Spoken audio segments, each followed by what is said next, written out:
우선 제가 걱정이 많이 됩니다.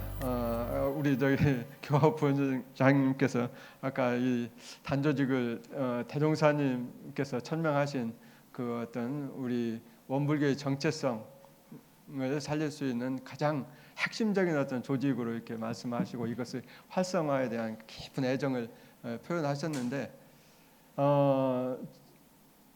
저는 그것에 대해서 부분적으로 동감을 하면서 또 이것을 좀 저기 오픈해서 한번 저기 단을 그런 신성성을 좀 어떤 종교적 신성성을 좀 옆으로 이렇게 좀 떼내고서 합리적으로 한번 저기 그 단 조직을 좀 보면서 그 저기 그런 좀 적나라하게 저기 책상 위에다 올려놓고 단 조직을 활성화하려고 하면은 그 종교적 신성성 가지고 접근해서는 오히려 독이 될 수 있지 않겠느냐 그런 생각에서 요 저기 전체적 맥락은 그렇게 이어집니다. 그러다 보니까 여기서 이렇게 저기 이런 소리를 갖다 하는 것이 우리 구성원들에게 좀 뭐랄까 불경스럽게 저기 비칠 수도 있고 그래서 대단히 조심스럽습니다만은 또 제가 아니고선 이런 소리 이런 저기 좀 소리를 누가 할 수 있을까라는 그런 저기 용기를 가지고 욕을 해도 좋습니다. 뭐 그 저기 욕 먹죠. 그런 생각으로 제가 저기 이렇게 준비하고 할 테니까요. 이해해 주시고 이해를 해 주시기 바랍니다. 우리가 단 조직이라고 이렇게 부르는데 이게 저는 이게 이 저기 단조직이란 말 들을 때마다 이게 조직인가라는 질문을 갖다 자꾸 합니다. 이게 아무래도 학자다 보니까 단 그리고 조직 이 단이 오늘날 우리가 사회에서 얘기하는 조직 그리고 우리가 조직했을 때 우리 원불교 단조직을 저기 이렇게 떼내놓고서는 조직했을 때 조직이 어떤 것인가 했을 때 우리 단조직이 우리가 일반 사회인들과 소통할 수 있는 그런 조직인가 또 우리가 어떤 목표를 가지고서 그 목표를 활성화하기 위해서 이렇게 작동시킬 수 있는 그런 조직인가 했을 때 이게 좀 깊이 생각을 좀 저기 할 필요가 있다는 생각이 좀 듭니다. 21세기 여기 우리 인류 역사 전체를 본다고 하면은 사실상 조직이 시작한 것은 한 2, 3천 년 정도 된다고 봅니다. 인류 역사상. 그러면 그 전에는 뭐였냐? 공동체였다고 봅니다. 그냥 공동체, 지역 공동체 또는 혈연 공동체 무슨 공동체로 이렇게 하다가 한 2000여 년 전부터 이제 정치 군사 조직이 등장을 하면서 그것이 한 2000년 정도 지속이 돼 왔다고 봅니다. 그러다가 불과 지금부터 100년 전에 갑자기 그 정치 군사 조직이 이제 스피로버 해가지고 이렇게 경계를 넘어서 가지고 이제 삶의 가장 저기 그 핵심 부분이라 볼 수 있는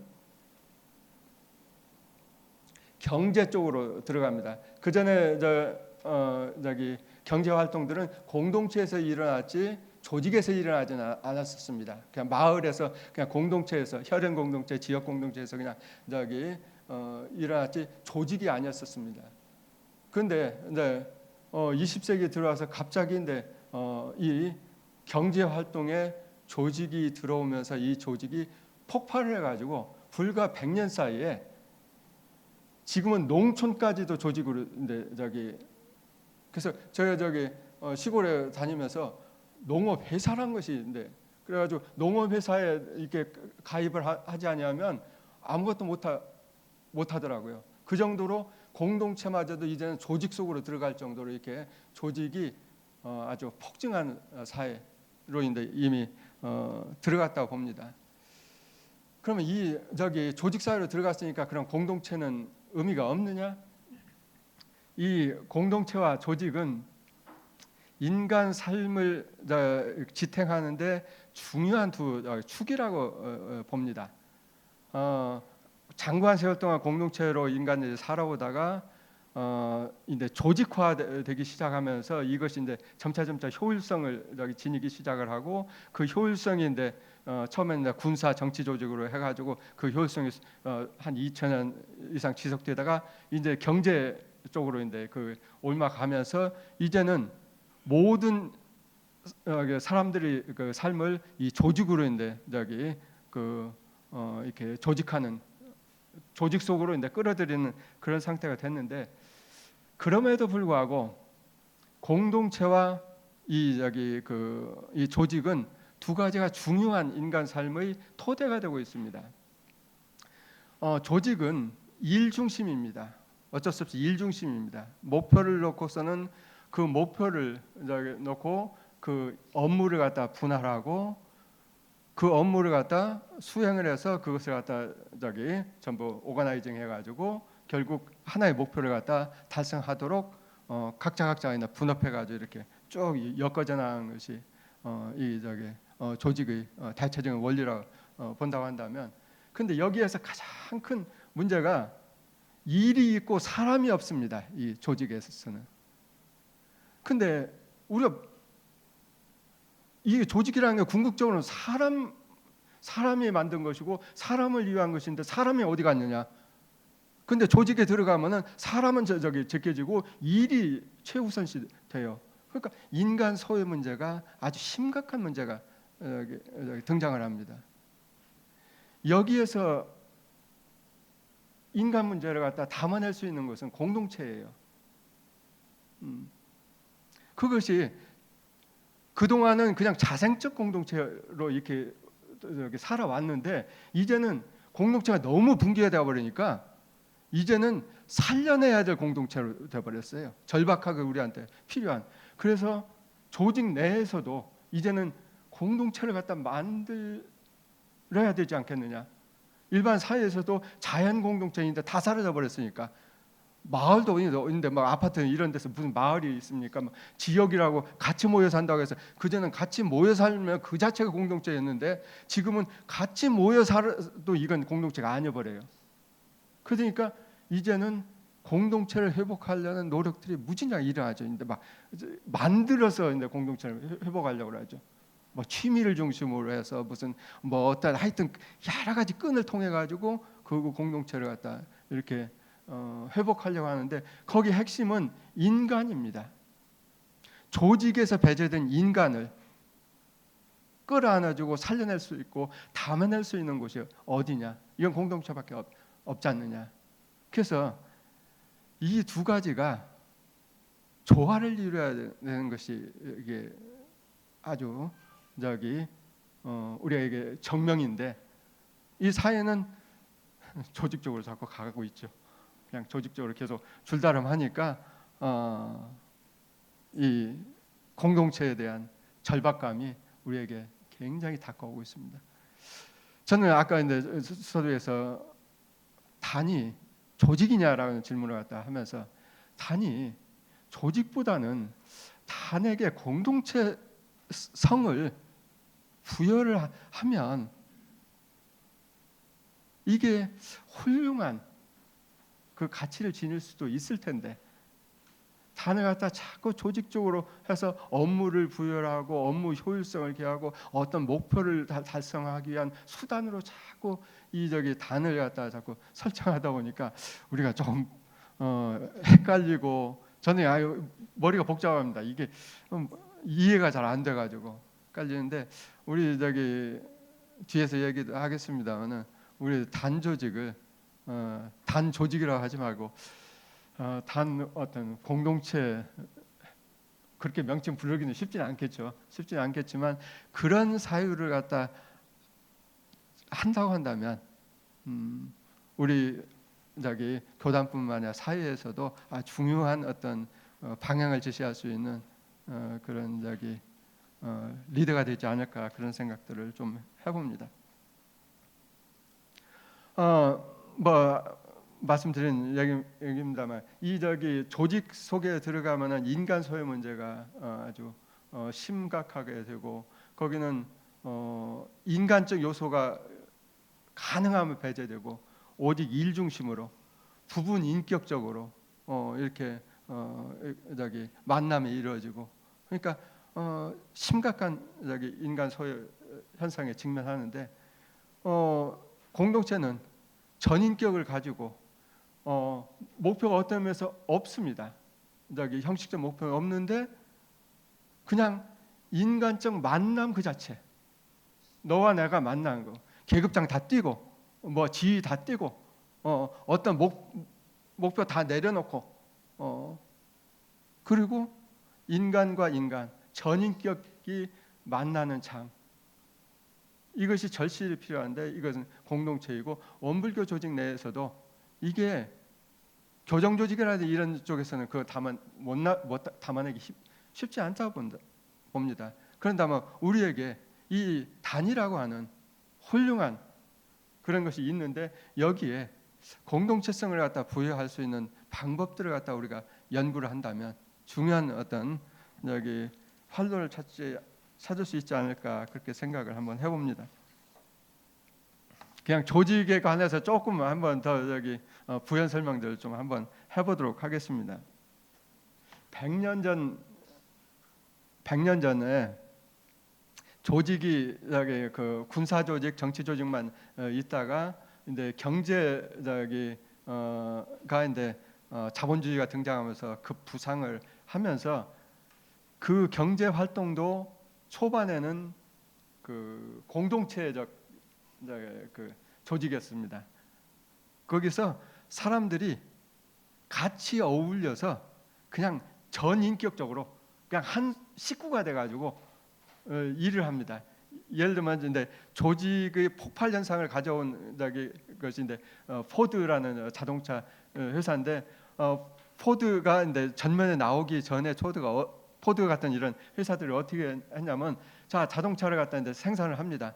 그러면 이제 차체도 만들고 엔진도 만들고 이제 바퀴도 만들고 뭐 이거 이렇게 만드는데 10명이면 10명, 20명의 사람들이 같이 어울려 가지고 그냥 한쪽에서 엔진 줌을 만들고 한쪽에서 뭐 바퀴 저거 하고 또 이거 하다가 또 저기 가서 저거 하다가 이거 하다가 저거 하다 모든 사람들이 특화된 일이 있는 것이 아니라 그냥 전체 과정을 다 알고 있어요. 전체가. 그러니까 그때 해서 내가 이 일하고 있으면 너 저기 가서 저 일해. 야, 너 그 일 잠깐 놔두고 내가 지금 이 일을 해야 되는데 너 빨리 와. 이거 같이 좀 해. 그래서 같이 어울려서 이 하나의 일을 하는 데다 초점을 맞췄습니다. 근데 어느 날 이 포드라고 하는 그 헨리 포드라는 사람이 컨베이어 벨트를 갖다 도입을 해가지고 일을 갖다 능률적으로 일을 하자 해가지고 이렇게 여기서 일을 하다가 저쪽으로 놓고선 또 저쪽으로 가다가 또 일을 하다 이쪽으로 왔다 저쪽으로 갔다 하니까 이게 깨지는 시간도 엄청나게 적할 뿐만 아니라 이게 뭐랄까 능률성도 없고 여러 가지 너무 그래서 움직여 다니지 말고 너는 하나 일만 하고 너는 하나 일만 하고 너는 하나 일만 하고 너는 하나 일만 하고 그렇게 해가지고 나중에 요걸 갖다 전부 결합을 하면 되지 않겠느냐. 처음에 저항이 말도 못했죠. 너무 재미가 없어요. 하루 종일 하나만 하고 앉았으니까 인간적 모멸감까지 느끼죠. 내가 나는 자동차 만드는 것이 아니고 나는 자동차를 작품으로 만들고 이게 내가 만든 작품인데 자동차인데 내가 하는 일을 하루 종일 깎고 뭐 하고 하는 일만 하고 앉았으니 인간적 어떤 소외감과 이 좌절감이 보통이 아니죠. 그러니까 저항감이 보통 심하지 않죠. 그러니까 그거를 극복하기 위해서인데 돈을 갖다 무지막지하게 줘버렸죠. 그래가지고 근데 돈 때문에 근데 그냥 파격적으로 돈을 주니까 아이 뭐 인간적 소유감을 소유 노동을 하더라도 뭐 좋다 해가지고 하기 시작을 하죠. 능률성이 폭발하죠. 다른 회사 저기 차 한 대 만들 때 여기는 10대 20대 만들죠. 인건 저기 그렇게 만드니까 이제 인건비가 이제 막 떨어지니까 차 값을 갖다 사정없이 이제 후려쳐서 저기 팔죠. 결국 포드가 그냥 자동차 회사를 갖다 다 이제 초토화 시켜버립니다. 그때 미국에서 2,000개의 자동차 회사가 대략 있었는데 포드가 이렇게 치고 나오니까 2,000개 회사들이 다 죽게 생겼습니다. 그래서 2,000개 회사들이 포드하고 싸워가지고 살아남기 위해서 뭉친 것이 제너럴 모터스입니다. GM입니다. 그래서 포드 그리고 나머지 포드하고 싸워서 살아남기 위해서 나머지 GM 그리고 크라이슬러가 하나 삼아나가지고 살아남았는데 빅3가 됐죠. 그러면서 이것이 뭐 당연히 저기 GM도 포드의 그 저기 능률적인 조직을 따라갈 수밖에 없었고 그렇게 안 하면 견딜 수가 없으니까 이게 자동차 회사가 아니라 이제 모든 회사에 여기 넘어가게 되고 이게 처음에는 생산 라인에서 분업이었는데 이게 생산 라인에서 분업이 아니라 인간 활동에서 분업으로 이제 나가게 됩니다. 이제 저기 조직 내에 모든 업무들이 그 전에 뭐 사장이 재무도 봤다, 마케팅 저기 막 자동차도 팔러 다녔다가 뭐 저기 뭐 조달도 하루 다녔다, 막 인사 문제도 저기 했다, 막 그때 했는데 너는 저기 재무만 담당해. 너는 저기 차 팔기만 해.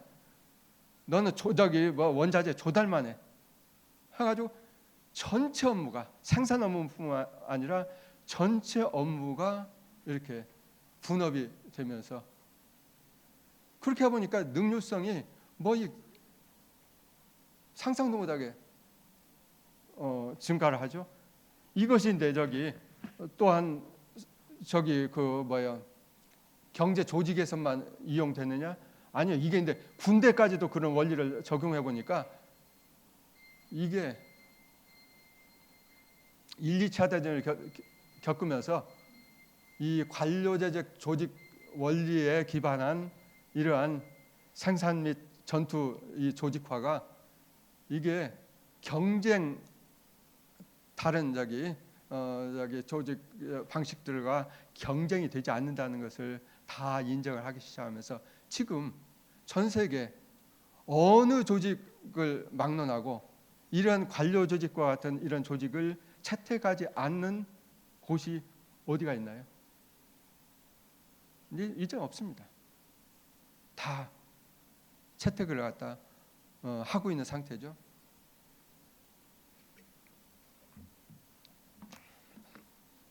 근데 저는 참 소태는 대형사님께서 원기 2년에 단조직을 하시고 그리고 이쪽에 저기 원기 9년인가 이쪽으로 저기 오셨었는데 불법 연구회 창립 총회를 하고 부서제로 갔단 말이에요. 그러셨죠? 근데 나는 저기 뭐 다른 부분도 대형사님의 그 저기 그 선견지명이라 이런 것들 깜짝 놀랐는데 이게 이 부서제를 갖다 채택한 것이 이게 혁명입니다. 그 당시에 우리나라 인구의 98 내지 90%가 농촌에 있었고요. 농민들이었습니다. 공동체만 있었어요. 여기서 자리 잡고 있었고 여기서 농업 활동을 하시고 계셨고 당신의 활동이. 그런데 어떻게 현대에 가장 앞서간다고 보는 관료 조직을 어디서 보셨는지 저는 그걸 이해를 못하겠어요. 어디서 보셨는지. 그걸 채택을 하셔가지고 이원 10부제를 갖다 만들어서 그 뒤로 원불교 폭발적인 지금 뭐 어렵고 어렵다 하지만서도 그 어쨌든 원불교가 이렇게 폭발적인 성장을 해오는데 이러한 현대적 조직을 제도화 했던 것이 그것이 중요한 밑거름이 됐다고 보아집니다. 조직은 그 초점을 이렇게 보면은 초기에는 통제 중심으로 조직을 생각을 합니다. 그래서 그룹핑을 해가지고 이렇게 스팬 오브 컨트롤이라 해서 이렇게 통제를 쉽게 할 수 있는 이런 거를 이렇게 만들어가고 또 그 사람들 통제하기 위해서 또 이제 상위 묶음 또 만들고 또 이렇게 해서 이렇게 묶음 만들고 하는 그런 통제에다 이제 초점을 맞추는데 이게 통제가 가장 그 통제의 원초적인 통제는 눈으로 보면서 그 사람 행동을 갖다 관찰해가지고 허튼 짓 안 하도록 이렇게 묶어둘 수 있는 그래서 한눈에 봐서 이렇게 딱 장악할 수 있는 사람 숫자가 몇 명 정도일 것 같아요? 예? 5명이요. 예. 5명 조금 넘어도 조금 될 것 같아요. 그 분대가 몇 명입니까? 10명이죠. 그게 통제 요소를 갖다 적용해가지고 한눈에 딱 장악을 해가지고 허튼 짓 안 하고 똑같이 너 이거 해 해서 엄한 짓 하지 못하고 내 감시하에서 내 명령하에서 똑같이 움직일 수 있도록 순식간에 통제할 수 있는 인원이 10명 정도 됩니다. 우리 단조직은 바로 딱 그렇게 그 스팬 오브 컨트롤 그런 측면에서 딱 적정 규모 볼 수가 있어요. 그래서 과거 조직들은 이렇게 보면 통제에다 초점을 맞췄고 통제의 최하 단위를 한 10명 정도 내외 이렇게 다 이제 초점을 맞췄는데 10명을 묶어 가지고 또 이제 그 위에다 또 이제 상위 하다 보니까 이게 이제 제법 사다리를 타고 이제 더 올라갈 수 있다는 것들을 갖다 이제 알면서 이제 조직들이 좀 더 많은 인원들을 갖다 이제 효율적으로 이제 통제하게 이르는데 어쨌든 조직의 초점은 처음에 통제였다가 지금은 이제 점차로 이제 성과 쪽으로 목표 성과 쪽으로 나아가고 지금은 이제 그래서 성과를 위해서 통제를 갖다 계속 유지를 갖다 해오다가 근래 와서는 그냥 통제 자체를 갖다 이제 놓고 통제하지 않을 테니까 여기 회사 안 나와도 좋아. 너 집에서든 어디서든 네 자유대로 돌아다녀도 상관없어. 우리가 목표하는 성과만 가져오면 돼.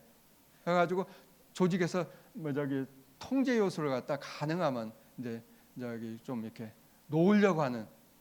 그러니까 규율도 놓고 무슨 이렇게 감시하는 것도 놓고 성과만 가져와라 하는 쪽으로 나아가는 경향성들 보이죠. 그래서 근래의 어떤 책들을 보면은 이제 회사는 사라져 버리는지도 모른다. 회사 인간은 사라질 것이다라는 그런 예측까지도 하죠. 그냥 회사에 들어가서 하루 종일 상사의 감시를 받으면서 하루 종일 어떤 주어진 일들을 갖다 해나가는 그러한 조직 인간은 사라져 버리고 느슨하게 어떤 목표를 향해서 분업을 해가지고 자율적으로 이 성과만 각자의 성과만 이렇게 달성해주면 이걸 엮으면은 어떠한 그래서 굉장히 느슨한 좀 플렉서블한 조직들이 이제 등장을 하기 시작합니다. 그래서 이제 통제를 갖다 과거에는 통제 중심으로 갔지만 오늘날에서는 이제 자율 쪽으로 이제 많이 흘러가는 모양새들 보이는데. 이런 것들도 우리가 이제 그 조직을 구성하고 조직을 운영할 때 좀 참고해야 될 요소라고 보고요. 또 이제 조직 내에서 어떤 생산성과 관련해서 이제 초점의 어떤 변천을 본다고 한다면 처음에는 이제 능률성에다 초점을 맞추다가 포드 같은 거 대표적인 얘들 같은 경우는 그냥 오직 능률성에 대한 초점을 맞췄었죠.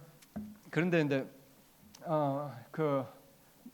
그 뒤에 뭐냐 너무 이제 비인간화되다시피 하고 뭐 하니까 이제 다음에 이제 인간적인 요소들을 갖다 도입을 해가지고 만족도에다 이제 초점을 맞춰서 사람이 좀 만족을 해야지 생산성도 높아진다라는 쪽으로 이제 좀 가닥을 갖다 많이 잡죠.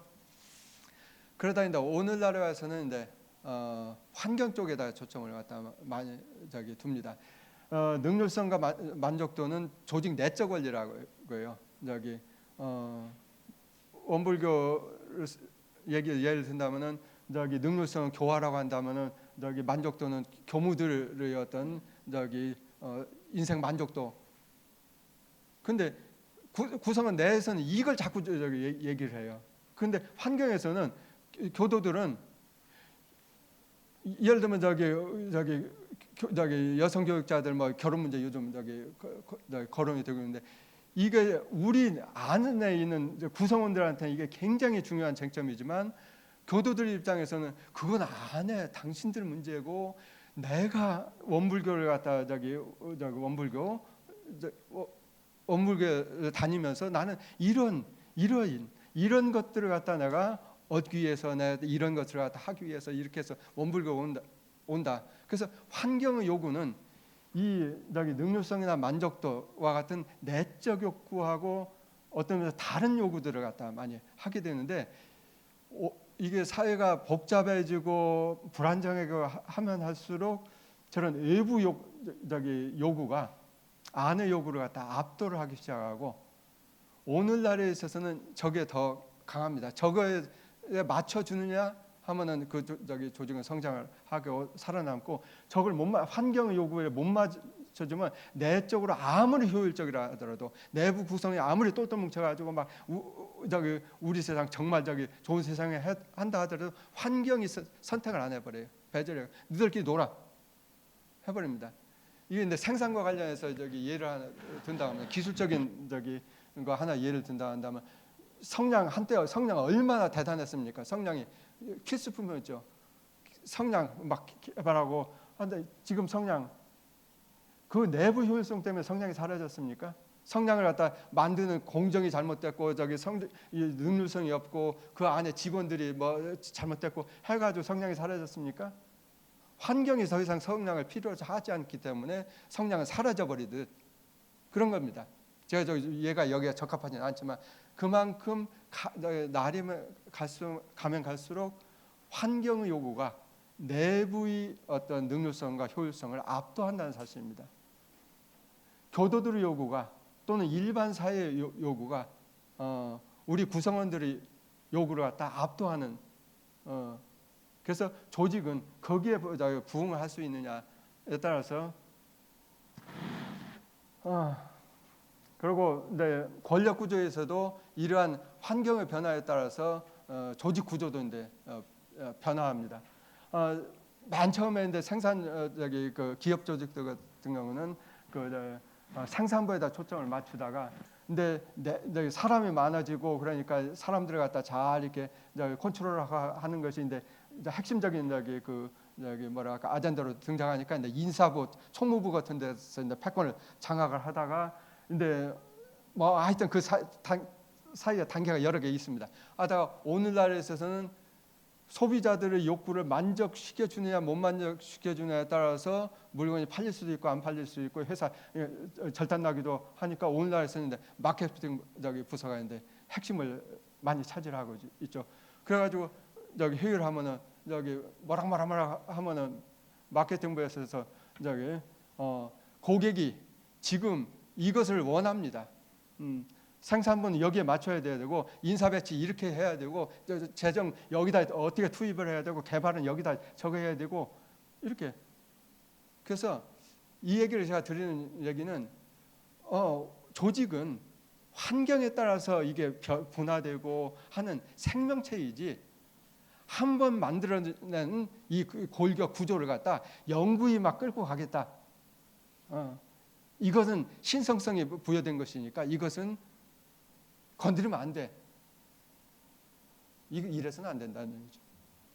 대무사님께서 그 이원 10부제를 갖다 이게 도입한 것은 이게 조직론에서 이것을 제도화라고 부릅니다. institutionalization라고 부르는데 어디에서 어떤 것을 가지고 효율적인 어떤 활동을 탁 하면은 옆에서 탁 그거 보면은 순식간에 모방을 해가지고 받아들입니다. 그래가지고 그 모방이 쫙 확산됐을 때, 그게 이제 그 현상을 갖다 제도화라고 인스티튜셔널라이제이션이라고 부릅니다. 지금 저기 부서제, 관료제가 제도화됐죠, 지금. 근데 지금 관료제화의 문제점들이 많으니까 그것을 보완하려는 끊임없는 저기 노력들이 생겨나고 지금 변화해 나가고 있습니다. 끊임없이 생생하게 이렇게 변화해 나가는데, 근데 조직 뭐 형태를 본다든지 조직 작동을 보면은 우리가 생각하는 아주 형식화된 이렇게 이게 구조가 아니라 환경에 따라서 끊임없이 변하는 생물처럼 그렇게 조직의 구조와 과정을 갖다 변화시킨다는 것을 우리가 알 수가 있고요. 그 다음에 이런 인스티튜셔널라이제이션은 이렇게 블록으로 움직입니다. 저게 유럽에 있는 국가들이 같이 올라가요. 아프리카에 있는 국가들은 아프리카 국가들 그 수준에 그냥 같이 그 수준, 거기서 튀고 나가지는 게 쉽지를 않아요. 저기 동아시아는 동아시아대로. 그러면 이게 무엇을 의미하느냐? 내를 둘러싸고 있는 주변과의 소통을 하면서 내 조직의 생존이 거기에 좌우된다는 얘기예요. 나의 노력이 아니라 그 주변과 함께 성장하고 함께 쇠퇴한다는 얘기입니다. 원불교가 몸담고 있는, 그래서 원불교가 한국 사회에서 활동할 때는 한국 사회의 환경에 같이 부침을 하고, 한국 사회가 성장할 때는 같이 성장을 하고, 정체하면 같이 정체를 하고. 그러면 앞으로 성장할 수 있는 곳을 찾아가는 것도 우리가 이런 블록화를 갖다 연상한다면 상상할 수 있으리라 생각을 하고요. 조직 유형들도 제가 그냥 한 두어 가지 관료 조직의 어떤 모습들을 이렇게 그냥 도표로 그려봤는데, 이것보다 훨씬 복잡하고 또 여기에서는 일 중심 또는 생산품 중심 두 가지 예만 들었는데, 또 지역 중심 또 들어가고, 이게 매트릭스 포맷으로 막 연결돼 가지고 대단히 복잡합니다. 이 복잡하다는 얘기는 환경이 그만큼 복잡하기 때문에 그 환경의 수요에 맞춰서 우리가 같이 움직이기 위해서 그렇게 조직이 변모하면서 적응해 나간다는 얘기예요. 따라서 우리 교정 조직들은 그렇게 변모를 하고 있다고 보아집니다.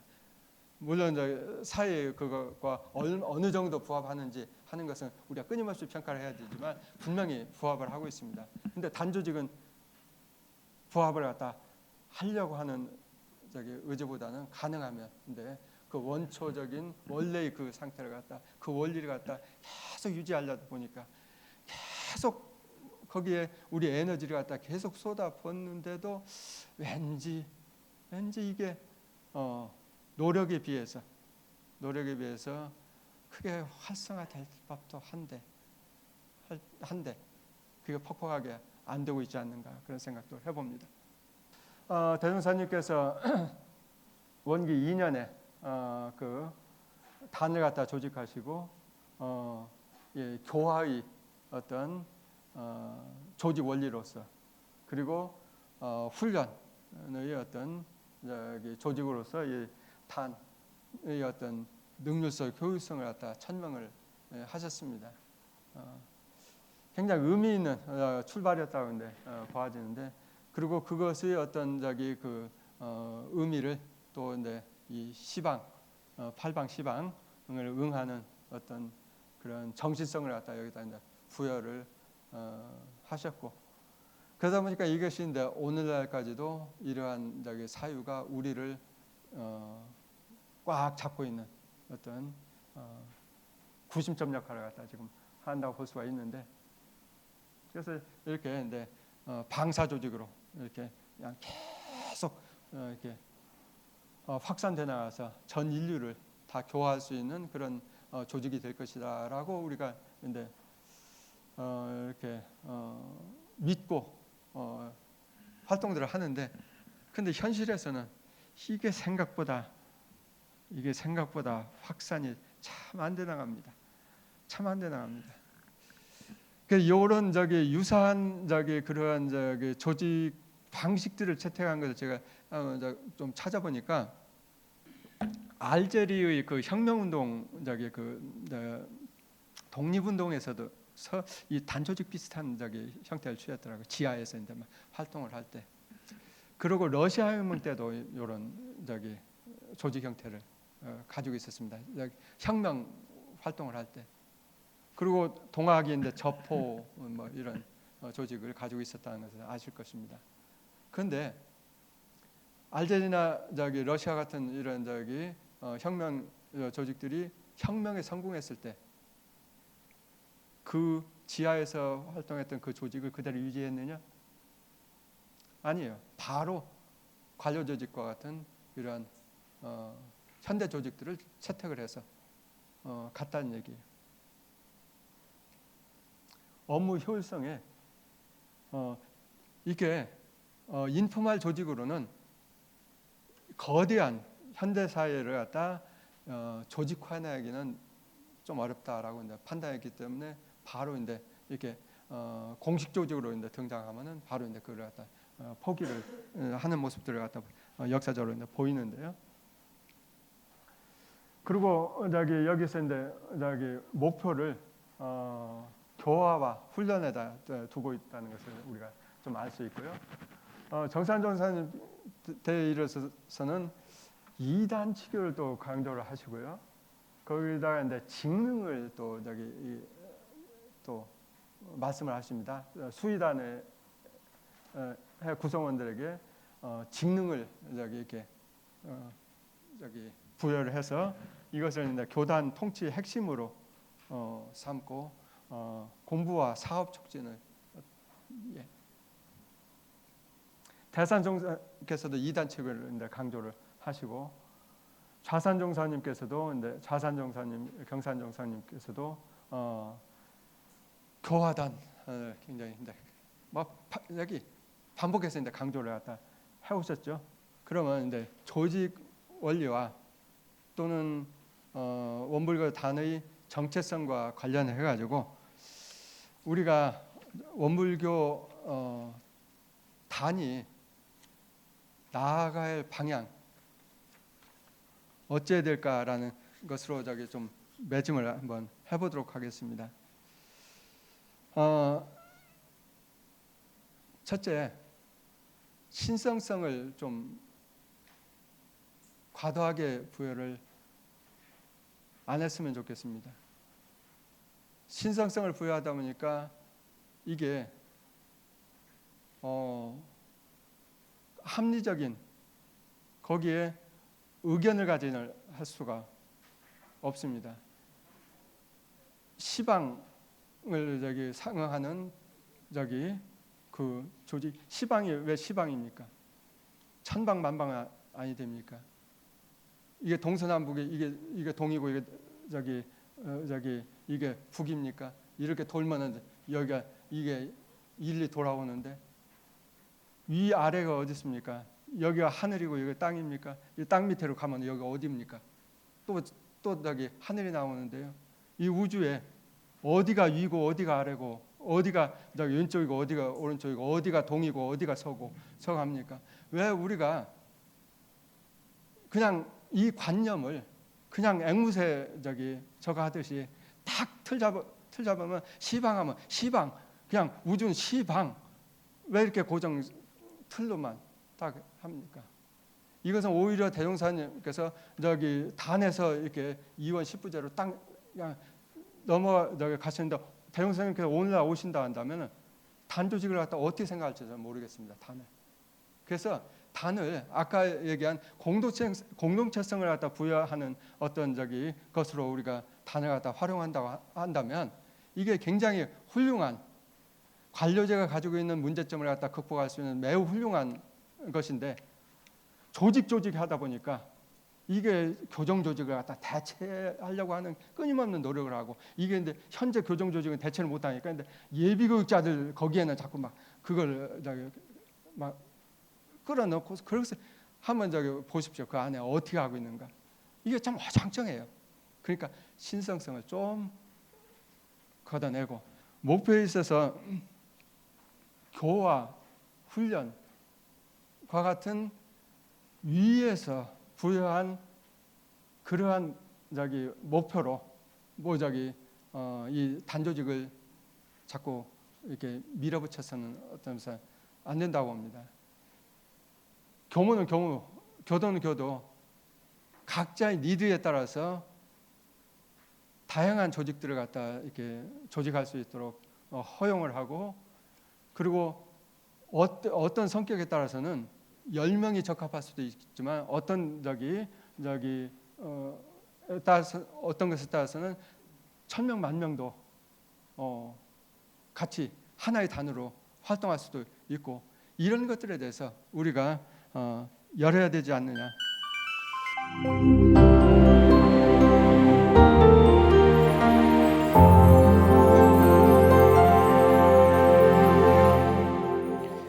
반갑습니다. 저는 남중교당에 근무하고 있는 손인도교입니다. 자료를 이제 PPT로 받아보고 질문을 만들다 보니까 오늘 강의하고 조금 포커스가 좀 다른 부분도 있긴 있지만 뭐 내용상으로는 이제 질문을 충분히 질문에 대한 답이 해줄 수 있다고 판단이 돼서 질문을 이제 2가지를 준비했고요. 하나가 이제 들으면서 하나 더 생각나서 3가지로 이렇게 질문을 할 겁니다. 첫 번째는 조직이 커지고 안정화되면서는 조직이 커지고 안정화되면서 발생하는 제도화는 수직 체계의 조직 구조를 찾게 되어 있습니다.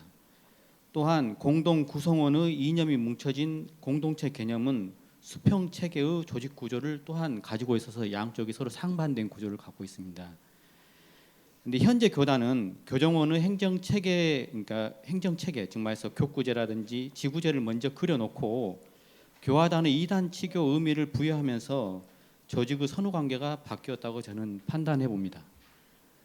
만일 교단의 행정 조직 체계를 교단 조직의 부수 조직으로 설정하고 교화단을 교단 조직의 주조직으로 정립한 후 교화 부분의 조직을 중심으로 조직을 교화단의 시각으로 재편을 먼저 하면서 한다면 신앙 공동체의 공동 미션을 실현하면서도 전자에서 얘기했던 그 제도화의 그 어려움을 보완할 수 있지 않을까 하는 제 생각이 있어서 의견을 묻는 겁니다. 두 번째는 교화단 구성원 편성 시 현재 전무 출신 순환 인사 시스템과 구성원의 상호 의견이 반영되지 않는 방식으로는 조직 구성의 한계점을 갖고 있기 때문에 이게 교화단까지 연결이 됩니다. 조직의 관료화와 수직화를 넘어설 수 있는 인사 시스템과 구성원의 상호 의견이 반영될 수 있는 조직 구성에 대한 혹시 의견을 생각하신 것이 있으면 그것도 좀 해줬으면 좋겠고요. 마지막으로 이제 질문지에는 없는데 교화단 구조를 갖다가 2차원적으로 이렇게 보면은 28수, 그러니까 라인 스태프가 길어지는 경제학적 조직 구조를 갖고 있습니다. 정말해서 라인 스태프가 계속 길어나서 나도 28수까지 가면 28 라인과 28 그 스태프가 발생한단 말이에요. 근데 1990년대 이후에 세계 조직 구조는 이 라인 스태프 구조를 갖다 줄이는 체계로 모든 것이 회귀해서 가고 있는 걸로 알고 있습니다.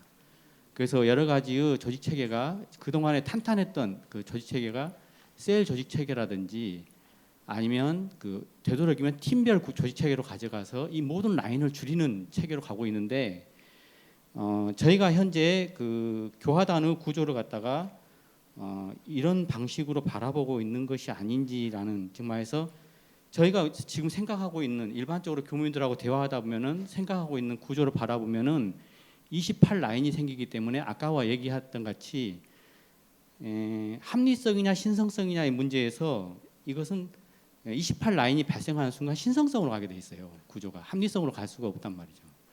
그러니까 혹시 여기에도 생각하는 거 있으면 얘기를 해주시면 감사합니다. 이상입니다. 예, 고맙습니다. 우리 부서제 관료제와 교정조직과 같은 관료제와 단을 어떻게 이렇게 조화시킬 수 있느냐 하는 것은 우리한테 굉장히 강박관념처럼 자리를 잡고 있는데, 저는 간단하게 생각합니다. 교정조직은 그냥 부서제 그 조직을 여러 가지 어려움이 있더라도 당분간 그대로 가는 것이 옳고요. 그거 가지고 시비하고 뭐 이게 이걸 갖다 단으로 어떻게 해야 된다, 뭐 해야 된다, 그것은 당분간은 아니라고 봐집니다. 예. 그대로 가면서 끊임없이 이렇게 조금씩 변화시키고 환경 요구에 맞게 이렇게 변화 나가면 되지. 이것을 갖다 우리 고유한 조직은 단 조직이니까 이 단으로 이걸 갖다 엎어치기를 갖다 한다. 그것은 환경과의 소통 문제에서도 쉽지 않을 뿐만 아니라 일이라고 하는 효율성을 갖다 중심으로 하고 있는 조직 원리상에 있어서도 이건 어렵다고 봅니다. 그리고 단은 유치를 이러한 아까도 말씀드렸듯이 이러한 관료제가 가지고 있는 그러한 비인간성, 인간 소외 현상을 갖다 이렇게 받쳐주고, 또 원불교가 아까 교화본장님께서도 언급했으신데 공부와 같은 이런 것들은 저기서는 담아내기 어렵지 않습니까? 부서 같은 그런 것들은 이제 어떻게 단을 갖다 활성화시켜 가지고 공부하는 단, 뭐 취미로 활동하는 단, 뭐 하는 단, 그냥 각자의 니드에 따라서 욕구에 따라서 뭐 이렇게 뭉쳐서 이렇게 확산돼 나가고 자리 잡아 나가는, 그래서 그렇게 조화를 이루는, 그래서 보완하는 조직으로 이게 단을 갖다 활용하면 되지 않느냐, 그렇게 생각을 하고요. 그 다음에 두 번째도 같은 맥락에서 저는 이해를 이렇게 하고. 예, 오늘 교단과 연결해서 발표 잘 들었습니다. 감사드립니다. 저 두 가지만 질문을 드리겠습니다. 하나는 대종사님께서 개교 표어를 딱 제정하시고 제일 먼저 하신 것이 단회 구성이거든요. 그래서 단회를 구성해 가지고 사실은 회상이 최초의 진리로부터 말하자면 인증을 얻어내는 기도를 단회를 통해서 딱 시방해 가지고 그렇게 올렸습니다. 근데 여기서 중요한 것은 그 뒤에 교화단이 대종사님 당시 때 실질적으로 큰 역할을 하지 못했습니다. 왜 그러냐면 대종사님이라는 그 인격에 감화돼서 모든 사람들이 교화를 했지, 교화단을 통해서 교단 조직이 움직이고 교화가 이 교사적으로 보면 그렇게 그것이 나타나지 않고 있습니다. 근데 이제 대종사 때만 그러냐면 정산종사 때도 마찬가지고 대산종사 때까지 그랬어요. 이게 저는 이것이 의심이 드는 거예요. 대종사님이 최초로 이 교화단에서 교화를 하고 훈련 조직으로 하고, 정산종사께서는 이단 치교의 통치 수단으로 말씀하시고, 대산종사께서도 그렇게 말씀하셨어요. 그런데 그 원인이 뭐라고 혹시 생각하신 거 있으면 말씀해 주시고요. 또 한 가지는 자 이제 이것이 말하자면 이단치교의 이 부분인데요. 교화단이 이제 아까 이야기 때 시대적으로 보면 지금 현재 굉장히 아까 이 공동체도 와이되어 가고 있습니다. 왜 그러냐면 굉장히 개별화되어 가고 있어요. 근데 이 교화단이라는 것이 적절한 것이냐 하는 부분하고 이제 이것은 중요한 부분이 너무나 한번 그 부분하고요. 교화단으로 교화를 하면서 교단의 통치 수단으로 이걸 도입할 수 있는 혹시 방향이요? 그 방향 혹시 생각하신 거 있으면 그 부분 좀 한번 말씀해 주셨으면 합니다. 첫 번째 제기하신 문제는 애초에 대종사님께서 교화를 시작하셨을 초기 단계는 조직이 없었죠. 그러니까 조직이 없으니까 오직 공부하는 사람들을 갖다 그룹핑하는 것으로 이제 이렇게 단을 갖다 이렇게 구성을 했습니다만은, 조직이 만들어지면 조직 자체의 원리가 생겨나요. 조직을 경영하는 것 자체가 중심 업무가 돼버리고 그 조직이 업무가 궁극적으로 해야 될 그 사명이 이 조직 내에서 담아내져야 되는데, 다시 말하면 원불교에서 저기 교화와 저기 훈련 또 공부가 원불교의 그 저기 뭐 사명인데, 이 저기 그 교정 조직은 이 사명을 달성하기 위해서 원래 만들어졌는데, 원래는 만들어졌는데 조직을 만들면 조직 자체에 저기 그 일들이 많아요. 그래서 그 일들을 하다 보니까 요게 실종이 돼 버리는 경우가 많이 있습니다. 이게 대부분의 저기 조직들이 겪는. 그래가지고 끊임없이 그 사명이 어디를 사라졌느냐? 기독교도 저기 그 기독교 조직이 원래 저기 목표는 사라져 버리고 그 자체의 그 교회를 운영하는 것 자체로 그냥 다 매몰돼 버리고 그러지 않습니까? 그러니까 그 사명은 개인한테 담겨져 있고 소수 사람들한테 담겨져 있고, 그래서 그 사람들이 끊임없이 그것을 리마인드 시키지만 이 조직은 자체 내 그 경영 쪽에다가 초점을 맞추다 보니까 좀 소외가 되죠. 그래서 우리가 아까 단을 교당 내왕시 주의사항과 같은 그 공부를 하는 어떤 그런 것으로 활용해야 된다. 저는 그 굉장히 중요한 것이라고 보는데, 그것을 중앙에서 자 이제부터는 단을 갖다 전부 이거로 하자. 교당 내왕시 주의사항으로 전부 해서 우리 공부하는 저걸 하자. 그건 망하는 것이죠. 그건 안 된다고 봅니다. 그것이 사람들을 조직하는 자발적인 리드로서 이렇게 해주고, 또 단 때에 따라서 단을 갖다 그냥 우리 출가 교육자 저기서도 한번 시도를 했었잖아요. 무슨 사진 동호회라든지 뭐라든지 해가지고 그룹 했었잖아요.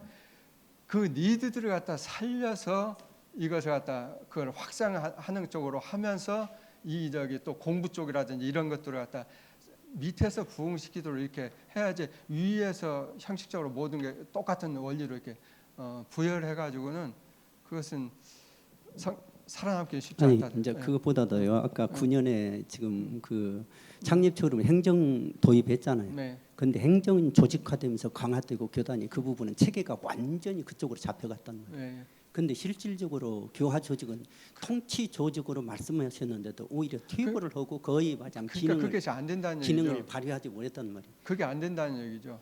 그러면 이것이 가능하지 않다는. 그게 지금 예를 들면은 감단을 갖다 감단이 어떤 업무를 하고 곤단이 어떤 업무를 하고 뭐 손단이 어떤 업무를 하고, 이게 우리 자체 내에서도 의사소통이 안 될 뿐만 아니라 환경과도 의사소통이 안 됩니다. 근데 교화부, 총무부, 국제부, 복지 뭐 이렇게 하면은 우리 자체 내 소통뿐만 아니라 외부 소통도 되고 업무의 명확성도 바로 담보가 되고, 그러니까 그냥 자연스럽게 일이 진행된다는 얘기입니다. 근데 그걸 단으로 한다면 어떻게 한다는 얘기입니다. 그게 왜 제가 이 질문을 하냐면요. 미국의 백지상체로도 놓고 교화단을 중심으로서 조직을 짜가보자. 이제 이 생각으로 하는데, 그러면 교화단으로 조직을 짜가는데, 그러면 교화단 속에 이 행정이라는 말한 기능 자체를 어떻게 그 속으로 통치 수단으로 맞이하면 저는 불가능하다는 그건 당분간 어렵다고 봐주고요. 그렇게 자꾸 그렇게 하다 보니까 좀 이상하게 나오지 않는가 그런 생각을 가져봅니다. 근데 그 아까 제 질문 첫 번째가 좀 이렇게 포커스가 달라서 그런데 네. 지금 방금 대답하신 거는 이제 조직 이원론이냐 이론론 얘기예요. 할 때 네. 그 교화단을 할 때. 근데 네. 이제 그 제가 질문한 건 뭐냐면, 이원론은 이원론인데 줄을 갖다 교화단으로 두고 교정원에 지금 말해서 뭐냐면 교정원의 행정에 교화단이 가는 게 아니라 교화단을 갖다 중심으로 놓고 교정원이 교화단을 갖다 정상화시키는데 도와주는 쪽으로 가는 것이 오히려 행정 조직의 본래 목적에 맞지 않느냐. 잘못하면 행정 조직이 돌아가고 있고 교화단이 부수적으로 돼버리는 것이죠. 제가 볼 때는. 그래서 이제 저는 그 지금 이제 답은 그 이론론 얘기를 하신 건데 제가 왜 이론론, 이론론을 고민을 안 해봤겠습니까? 이건 이론론이 쉽지 않거든요. 그러니까 이제 그 이론론은 그 구성원들의 상당한 수준이 올라가야 가능하거든요. 이게. 그러니까 이제 제가 볼 때는 그런 방식의 혹시 중간 과도기로서 그러니까 쓸 수 있지 않을까 하는 그 생각이 있어서 얘기를 드립니다. 저는 동감을 안 합니다. 그 거기에 우리가 자꾸 에너지를 거기다 쏟으면 안 된다고 봅니다. 오히려 저기 그 업무는 저기 현재의 부서제로 가고 그 다음에 우리 미션을 저기 거기다 교화단에다 둬야 되지 단에다 둬야 되지 않느냐 그렇습니다.